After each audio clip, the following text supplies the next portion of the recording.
والسلام على رسول الله أما بعد فأعوذ بالله من الشيطان الرجيم بسم الله الرحمن الرحيم الرجال قوامون على النساء مرد نگران ہے عورتوں پر بما فضل اللہ بعضهم على بعض اس واسطے کہ اللہ نے فضیلت بخشی ہے ان میں سے بعض مردوں کو بعض عورتوں پر وبما انفقوا من اموالہم اور اس واسطے کہ وہ اپنے مالوں میں سے خرچ کرتے ہیں فالصالحات قانتات پس وہ نیک عورتیں ہیں جو اطاعت کرنے والی ہوتی ہیں حافظات للغیب بما حفظ اللہ پس پشت حفاظت کرنے والی ہوتی ہے اس چیز کی جس کے اللہ نے حفاظت کا حکم دیا ہے واللاتی تخافون نشوزہن اور وہ عورتیں کہ تم ان کی نافرمانی کا خوف کھاتے ہو فعظوہن ان کو نصیحت کرو وہجروہن فی المضاجع اور جدا کرو ان کو خوابگاہوں میں واضربوہن اور ان کو مارو فإن اطعنکم بس اگر وہ تمہاری اطاعت کریں فلا تبغوا علیہن سبیلا بس تم تلاش نہ کرو اس پر کوئی راستہ ان اللہ کان علیا کبیرا بے شک اللہ تعالی بلند ہے اور بڑا ہے۔ سورۃ النساء کا آیت نمبر 34 ہے۔ اس آیت مبارکہ کے اندر اللہ رب العزت نے مرد اور عورت کے آپس میں حقوق کو بیان فرمائے ہیں۔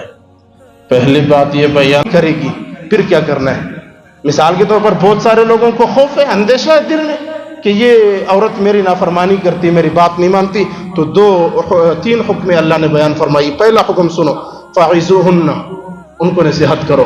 بیوی غلط راستے پر ہیں، آپ کو خوف ہے کہ یہ صحیح نہیں چلتی، نصیحت کر لو، سمجھاؤ، کسی بزرگ کو کہہ دو وہ سمجھائے، کسی بڑے کو کہہ دو وہ سمجھائے۔ فعظوہن سمجھاؤ اسے، نصیحت کرو۔ وہجروہن فی المضاجع دوسرا صورت یہ ہے کہ اگر پھر بھی بات نہ مانے، نافرمانی کرے، بستر الگ کرو۔ حضرت علی نے حضرت فاطمہ سے بستر الگ کیا۔ حضور آیا، فاطمہ پریشان تھی، حضور علیہ السلام نے فرمایا فاطمہ کیا مسئلہ ہے؟ حضرت نبی پاک سے حضرت فاطمہ نے کہا یا ابا جان علی ناراض ہے۔ نبی علیہ السلام گئے، حضرت علی مٹی میں سو رہے تھے۔ نبی علیہ السلام نے اس موقع پر کہا تھا قم یا ابا تراب، کھڑے ہو جاؤ اے ابو تراب، گھر سے ناراض تھے۔ یہ ابو تراب مٹی والا جو اس کا لقب پڑا ہے حضرت علی رضی اللہ تعالیٰ عنہ کا، یہ اس موقع پر پڑا ہے۔ حضور نے جا کر اسے جگایا اور کہا کہ مٹی میں سو رہے ہو، فاطمہ سے ناراض ہو، چلو میں آپ کو اور فاطمہ کا صلح کراتا ہوں۔ پھر صلح کرایا، بستر الگ کرو۔ حضور علیہ السلام بھی اپنی کسی بیوی سے ناراض تھے، ان سے بھی چند دن الگ ہو گئے تھے۔ ذہنی ٹینشن جس کو کہتے ہیں ڈپریشن کا شکار کر دو، اس کے دماغ پہ اثرات ڈال دو۔ دوسری وَاهْجُرُوهُنَّ فِي الْمَضَاجِعِ ان کے بسترے الگ کر دو۔ وَاضْرِبُوهُنَّ تیسرا حکم ہے مارو۔ کس طرح مارو؟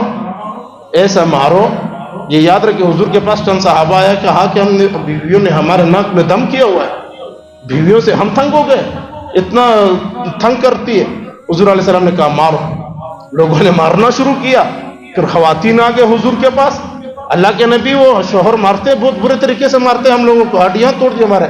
حضور نے پھر بلایا سب کو، کہا مار ایسا جو تأدیباً ہو، تنبیہ کے لیے ہو، تھوڑا سا سمجھانے کے لیے ہو۔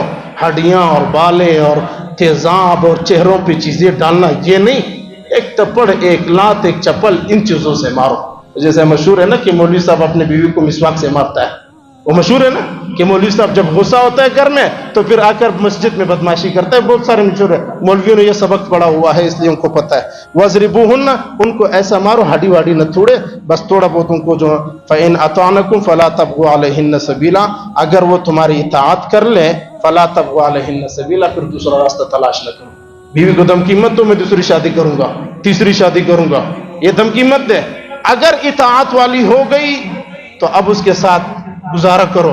فَلَا تَبْغُوا عَلَيْهِنَّ سَبِيلًا اب دوسرا راستہ تلاش مت کرو۔